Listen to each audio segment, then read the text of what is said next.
مسنا دقيسا تقودو برتي صحابتا كيسا ورانا ترقيتي إلمان درقا كيسا بامناتين جتياتي ماليف تيسا ميلا تقو ملين كبو يابوليسا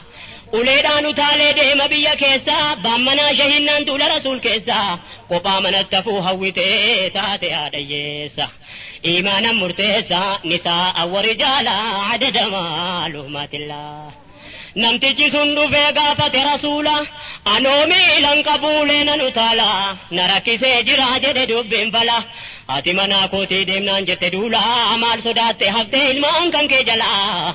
nabiyyiin jedhaniin atiin qabdu miila uzriisii godheera mootiin rabbal aalaan jennaan namtichi sun jedhe yaa rasuula maal jedhee deebi'ee warra kiyya laalaa kakadheetan bahee sakootan galaa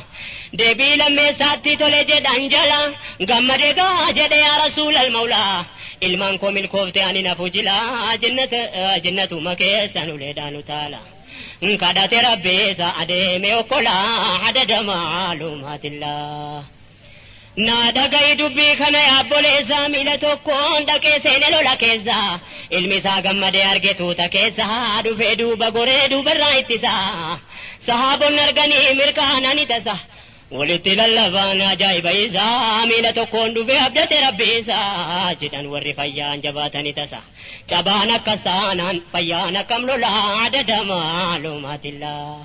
لا إله إلا الله محمد رسول الله عليه صلوات الله عدد ما